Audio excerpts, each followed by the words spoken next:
이 시간 성령님께서 이 자리에 임재하셔서 이 수복 선교사님 그리고 유가족 여러분 그리고 이노 선교사님을 사랑하던 믿음의 형제 자매들 위해 하나님의 큰 위로와 평강과 믿음을 주시기를 원합니다. 저는 이노 선교사님과 목사 동기였습니다. 동기에 회장을 하려고 그랬는데 하여튼 자기가 좀 얕은 받아서 아무 일 한 것도 없이 묵묵히 모두들 각자의 임무에 수행한 줄 믿습니다. 특별히 이노성 여사님은 본인 스스로 강직한 성품과 노력과 인내로 세상을 이겨나시고 선교지에서 승리하신 줄 믿습니다. 저와 거의 같은 시기에 같은 연도에 은퇴를 하게 돼서 선교관에서 가장 오래 많은 시간을 대화를 하면서 하나님께서 하셨던 일, 저는 별로 없는데 선교사님은 무궁무진한 그런 얘기거리, 믿음의 발자취들이 있어서 저는 앉아있는 마저 은혜를 받게 되었습니다. 그분의 성품은 온순, 겸손, 그리고 베풀기를 좋아하시고 그렇게 믿음으로 사셔서 끝까지 아름다운 모습을 가진 것을 보면서 정말 이렇게 살아야 되겠다 하는 말씀을 우리 목사님 말씀처럼 그렇게 느끼게 되었고 또 그분이 갑작스럽게 식사도 잘 하시고 계시는데 갑자기 연약하기 시작해서 가시게 되어서 놀라지 않을 수가 없었습니다. 오늘 이 시간에 조사를 겸해서 목사님의 지나온 발자취를 한번 더듬어 보면서 은혜를 받는 시간으로 갖기를 원합니다. 이성 여사님은 1968년도에 베트남에서 전쟁 중인 미군의 전쟁 물자를 보급하는 피해라는 미국 회사에 입사하여 현지 노동자들을 관리하는 업무를 담당하셨습니다. 청소년 시절에 한국 유효동란을 경험했던 이성 여사님은 전쟁 가운데 고통받는 베트남 노동자들에게 자주 식품들을 차에 싣고 가서 나눠주며 폐기 직전의 물품을 땅에 묻는 것을 아까워하며 동네 사람들에게 살짝 알려줘서 파괴하는 그런 원정을 베푸면서 그들과 좋은 관계를 맺고 일해 오셨습니다. 많은 베트남 노동자들을 관리하면서 베트남어를 배우게 되고 어려운 삶을 살아가는 베트남인을 사랑하게 된 것입니다. 한 번은 동료들과 함께 밤에 찝차를 타고 가다가 앞에 바리케이드가 놓여 있길래 차를 멈췄는데 숲속에서 갑자기 빼뚜공이 총을 들고 나와서 다들 붙잡혔습니다. 빼뚜공 중 한 사람이 이 선교사를 알아보고 이 사람은 좋은 사람이라며 물건은 빼앗고 차는 불태웠지만 살려줘서 걸어서 부대까지 온 적이 있었다고 합니다. 그 당시에는 현지는 낮엔 농부여 밤엔 빼뚜공으로 활약하던 시대였습니다. 4년간의 베트남에서의 미국 군 근무가 인정되고 이수복 선교사님의 식품 영양학 전공이 인정되어서 미국 영주권을 받고 시카고에서 사업을 하고 이수복 선교사님은 부동산 중개업으로 행복한 미국 생활을 하셨습니다. 89년도에 이 선교사님이 드레스티아스에 참석하여 은혜를 받고 남은 여생을 선교사로 헌신하기로 결단하게 되므로 먼저 신학을 하고 93년도 57세의 나이에 베트남 선교사로 파송받아 그들을 사랑하고 불쌍히 여겼던 마음을 가지고 이제는 돈 벌기 위해서 가는 것이 아니고 복음을 전하기 위해 베트남 선교사로 자원해서 출발하셨던 것입니다. 또 선교사들에게 여러 가지 문제가 많지만 특별히 숙소 문제인데 숙소 문제를 해결하지 못하고 어느 집 주인에게 양해를 얻어서 처마 밑에서 자다가 밤중에 공안이 와서 집주인과 같이 유치장 신세를 진 적도 있었고 또 길가에 서서 대기하고 있던 군인 운전병에게 더운 것 같아서 콜라를 사서 마시라고 준 인연으로 그가 속해 있는 정부 소속 게스트하우스에서 3년간을 지나도록 주님께서 숙소 문제를 해결해 주시는 기적을 경험하게 했습니다.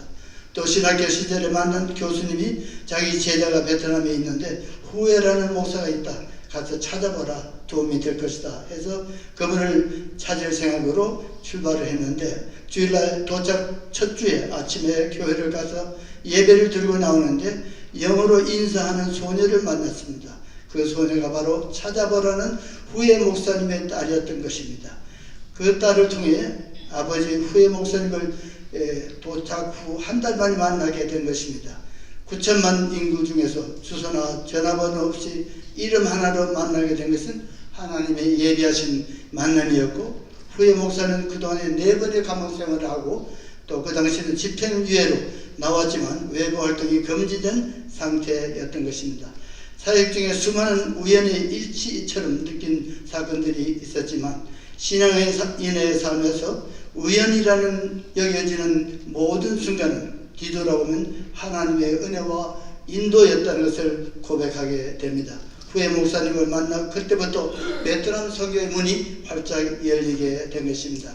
후에 목사님을 통해서 핍박 속에 살아왔던 숨어있던 장로 성도들을 하나 둘씩 만나게 되므로 갑자기 가정교회가 구성되고, 또 그들에게 성경이 없다 그래서 수소만 해서 숨겨놓은 성경책을 사서 갖춰줘서 가정교회 모습을 갖춰줘서 예배를 드렸다고 합니다. 어느 날은 길에서 기타를 치고 노는 학생들 많아서 주말에 뭘 하냐, 아무것도 할 게 없다, 뽕타오 휴양지로 나 따라가서 즐기자 해서 걔들을 데리고 가서 그런 친목회를 열어준 그런 앞눈이 열려있는 선교사님으로 사역이 시작되었던 것입니다. 선교지에서는 비자 문제가 선교의 가장 큰 장벽인데, 한국인 사업가의 통역권을 통해서 비자 문제를 캄보디아에 오고 가고 안 해도 8년간을 비자 문제를 다 해결하게 해 주었다고 합니다. 하루는 어느 식당 옆에 병들어 쓰러져 있는 군인 병사에게 가지고 있던 키니네라는 항말라리아의 약을 가지고 밥도 사 먹이고 세 알을 더 주어 보낸 적이 있었습니다. 그 군인이 9년 후에 이민국 담당관으로 오게 되어서 그가 선교사를 보면서 기억하고 반겨주었고, 그 9년간은 그를 통해서 비자 문제를 해결받게 되었습니다.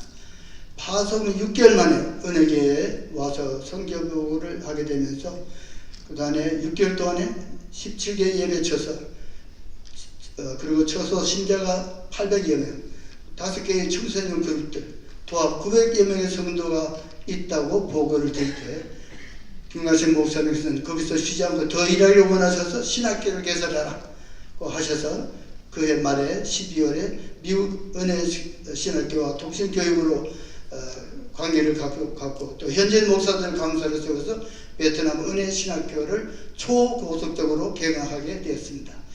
김관식 목사님께서 선교보호 받으신 2년 후에 1995년 4월에 베트남에 오셔서 성도들을 만나기 원하셔서 2일 후에 휴양지 뽕따오에 집회 장소를 정하고 성도들은 각자 버스 타고 오게 하고 전국의 소속인 비세단차로 평화선을 모시고 휴양지에 가서 500여 명이 한 번에 야외 집회를 하게 되었고, 그 중에 102명이 세례를 받게 되었습니다. 김광실 목사님 다녀가신 후에 게스트하우스에 소속되어 있는 중사라의 고장인 4,000명이 살고 있다는 산적도내에 가서 통역을 통해서 예수 믿는 사람을 찾고 있다고 하니, 그때 어느 한 분이 일어서서 선교사를 붙들고 당신이 준 돈으로 감기약을 사서 우리 가족 130명이 독감에서 살아났다며 반기면서 당신이 믿는 예수 나도 믿겠습니다라고 고백했다고 합니다. 이분은 어느 날 길에 누워있던 병든 부부에게 밥을 사주고 약을 사서 먹으라며 돈을 준 적이 있는 분이었고, 산적 선교는 주장 한 번 믿게 되면 고구마 줄기에 주렁주렁 달린 고구마를 수행하는 효과와 같은 것입니다. 후에 목사님과 리더십과 의논한 후에 산적 선교를 하기를 시작했고, 교통수단으로 오토바이를 사서 한 대를 사서 본격적인 험한 산적 선교를 하기 시작했습니다. 산적 선교를 하며 오토바이 추락사고 죽은 많은 어려운 일들이 있었지만 순간순간 하나님께서 살려주셨고, 은퇴 전까지 베트남의 18개의 교회 건축과 수많은 산적들에게 복음을 전했습니다. 2017년 은퇴 무렵에 미국 프랭클린 그레함이라는 재단에서 베트남 정부의 허가를 받아서 루터 종교개혁 500주년 기념 선교대회를 하게 되었습니다. 주최 측에서 개신교 선교사로 이인호 선교사를 VIP로 선정하셨고, 그리고 전주교 측은 필리핀에서 파송된 니 아이삭이라는 신부가 초청이 되었습니다.